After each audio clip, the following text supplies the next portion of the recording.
Hello dear students, welcome back to my channel physics SPC. Thermal property of matter का एक question.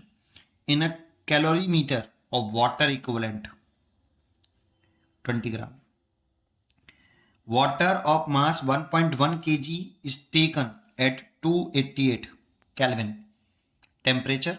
If the steam at temperature 373 Kelvin is passed through it and temperature of water increases by 6.5 degree Celsius, then the mass of steam condensed is।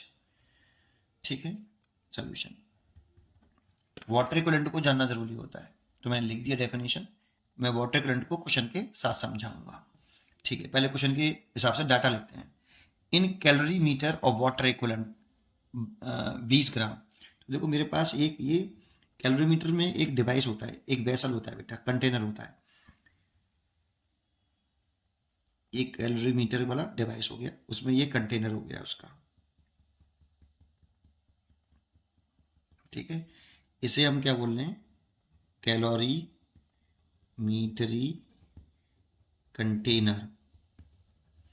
और यहाँ पे ये जो water equivalent रखा है ना, इसी कंटेनर का है। तो ये क्या है? Water equivalent.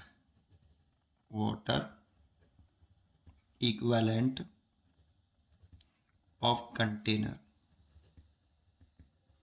Container of calorimetry, of calorimetry.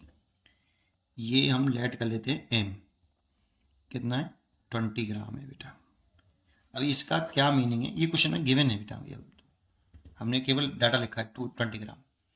और इस वेसल में वाटर भरा हुआ है, ये वाटर भर दिया। उसका मास 1.1 kg है। तो मास ऑफ वाटर दे रखा है, हमें यहाँ ले लेते हैं मास ऑफ वाटर, इसे mw मान लेते हैं। ये कितना है? 1.1 kg। और इसका टेम्परेचर भी दे रखा है हमें, कितना? 288 केल्विन है। तो डिग्री सेल्सियस में चेंज कर लो इसको। ये टेम्परेचर ऑफ वाटर दे रखा है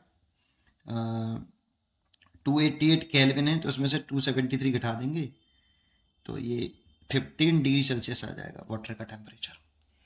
ठीक है, अब इसमें स्टीम पास करते हैं जिसका टेम्परेचर कितना होता है? 373 केल्विन। इसे वही डिग्री सेल्सियस में बदलेंगे तो ये 100 डिग्री सेल्सियस आ जाएगा। इज पास थ्रू इट, मतलब वाटर से पास करेंगे उसको, and temperature of water increase हो जाएगा 6.5 degree Celsius. Then the mass of steam condensed is, कितनी स्टीम कंडेंस हो जाएगी वो पूछ रहा है। ठीक है, ठीक। तो अब सबसे पहले इंपॉर्टेंट है वाटर इक्विवेलेंट को समझना। तो देखो मैं वाटर इक्विवेलेंट को समझाता हूँ, फिर डेफिनेशन पढ़ेंगे हम, तब क्लैरिटी आएगी। जरा समझो कि जैसे मेरे पास एक वेसल है बेटा, ये कंटेनर है। ठीक है, इस कंटेनर का कुछ ना कुछ तो मास होगा। तो इस कंटेनर का मास है mc। गिवन नहीं है हमें इस क्वेश्चन में।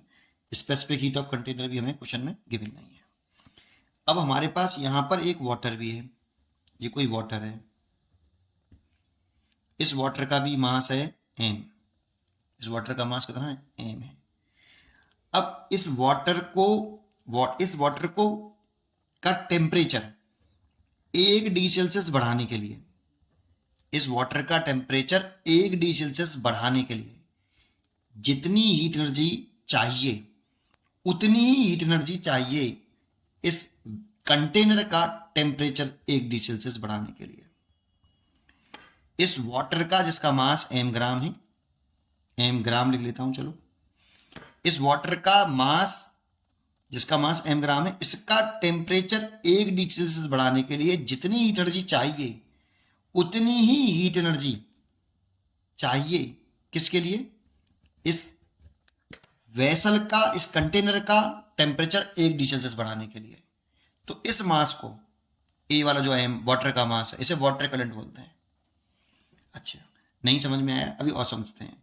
तो देखो जैसे मैंने कहा कि इस वाटर को टेम्परेचर 1 डिग्री सेल्सियस बढ़ाने के लिए जितनी एनर्जी चाहिए, तो कितनी एनर्जी चाहिए भाई इसका बढ़ाने के लिए? m specific heat of water into delta T, कितना? 1 डिग्री सेल्सियस। इतनी एनर्जी चाहिए वाटर का टेम्परेचर बढ़ाने के लिए, m ग्राम वाटर का टेम्परेचर बढ़ाने के लिए, 1 डिग्री सेल्सियस बढ़ाने के लिए इतनी एनर्जी चाहिए। इतनी ही एनर्जी चाहिए किसके लिए? कंटेनर का टेम्परेचर 1 डिग्री सेल्सियस बढ़ाने के लिए। अब कंटेनर का मास कितना है mc, स्पेसिफिक हीट sc, और टेम्परेचर कितना है 1 डिग्री सेल्सियस बढ़ाने के लिए। अब देखो यहां से ये तो कैंसिल हो जाएगा, यहां से ये जो m आ रहा है, ये वाला m, इसको ही हम क्या बोलते हैं, वाटर इक्विवेलेंट बोलेंगे, M C S C over S W. ये जो m आया, इस m को हम वाटर इक्विवेलेंट बोलते हैं, वाटर इक्विवेलेंट ऑफ कंटेनर। ठीक है, देखो यही डेफिनेशन लिखी हुई है, water equivalent of body, body की जगह container, is the quantity of water, is the quantity of water whose temperature would raise through 1 degree Celsius by same amount of heat, same amount of heat, ये important है, same amount of heat as required to raise the temperature of the body, body मतलब container, through 1 degree Celsius। अब definition को अच्छी तरीके से पढ़िए, जो मैंने बोला है वही लिखा है। अब इसका मतलब क्या है, फिर वाटर इक्विवेलेंट का मतलब हमने समझ लिया। अब इसका मतलब समझिए, जब हम इस कंटेनर को हीट करेंगे, ऐसे हीट एनर्जी देंगे, जब इस कंटेनर को हम हीट एनर्जी देंगे टेम्परेचर बढ़ाने के लिए, 1 डिग्री सेल्सियस बढ़ाने के लिए, तो देखो पहले टेम्परेचर किसका बढ़ेगा, कंटेनर का बढ़ेगा, फिर उसके बाद वाटर का बढ़ेगा। भाई पहले अगर आप कंटेनर को हीट करोगे तो पहले कंटेनर का टेम्परेचर बढ़ेगा, उसके बाद वाटर का बढ़ेगा जो उसके अंदर है। तो कितनी एनर्जी ये एब्जॉर्व करेगा टोटल, तो कंटेनर का टेम्परेचर भी राइज करना है हमें, M S W delta T, अब 1 डिग्री सेल्सियस नहीं, केवल डेल्टा टी, एस सी लिखो कंटेनर का specific heat, plus M water का भी चाहिए, तो एम वाटर और एस वाटर डेल्टा टी। इस वाटर का टेम्परेचर भी हमें बढ़ाना है, delta T, M water into S W, और इस कंटेनर का भी बढ़ेगा, हीट देंगे तो पहले कंटेनर का बढ़ेगा, तो कंटेनर का भी कोई हीट एनर्जी चाहिए और वाटर को भी चाहिए, तो टोटल इतनी हीट एनर्जी चाहिए। इसका मतलब है इसकी जगह पर अगर मैं क्या लिख दूं, इसकी जगह पर देखो अभी मैंने निकाला है ये रहा एम एस सी, इसको अगर मैं सॉल्व करूं तो एम एस डब्ल्यू बराबर एम सी एस सी, इस एम सी एस सी की जगह पे ये लिख सकता हूं बेटा, तो एम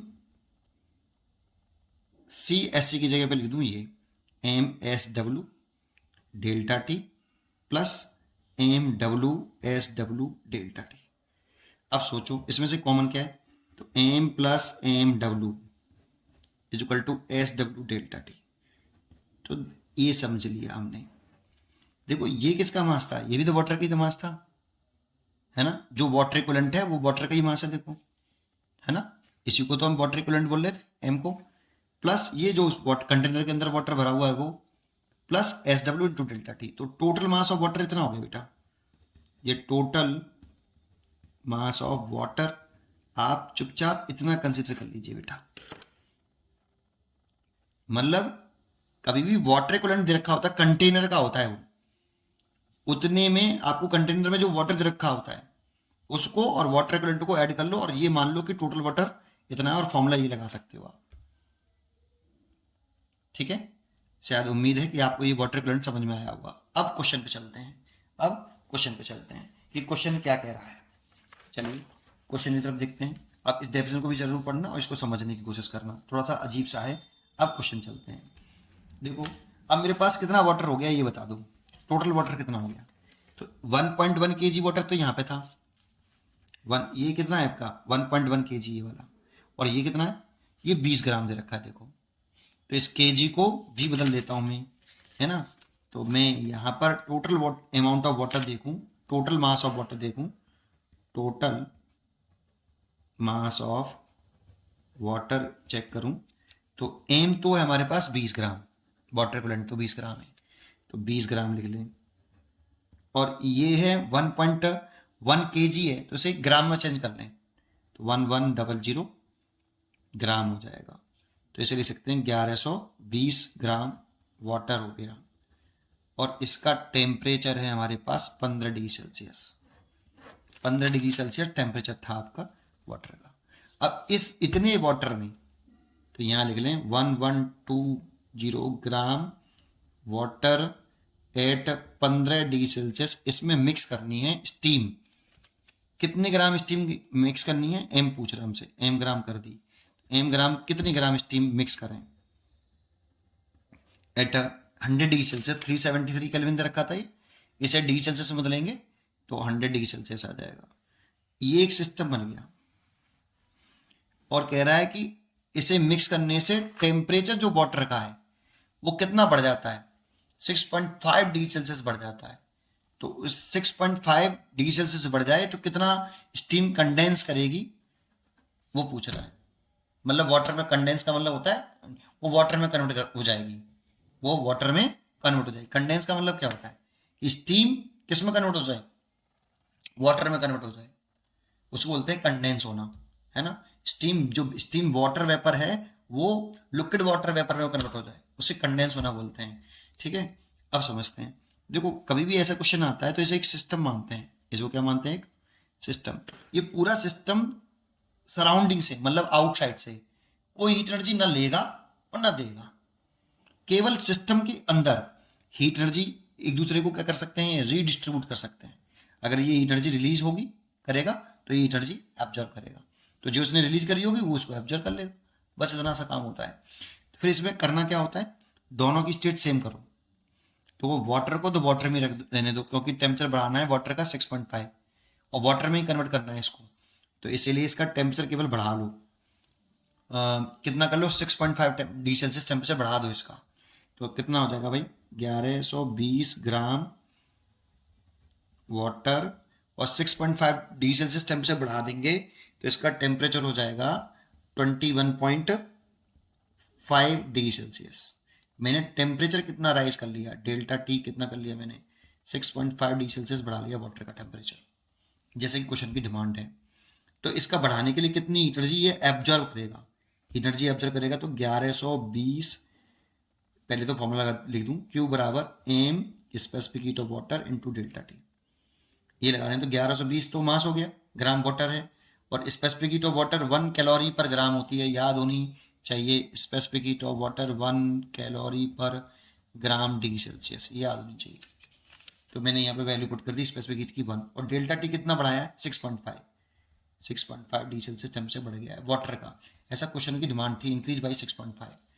तो इन दोनों का मल्टीप्लाई करके ये आता है, मल्टीप्लाई कर लो इन दोनों का, तो ये सॉल्व करके आएगा 7280 कैलोरी।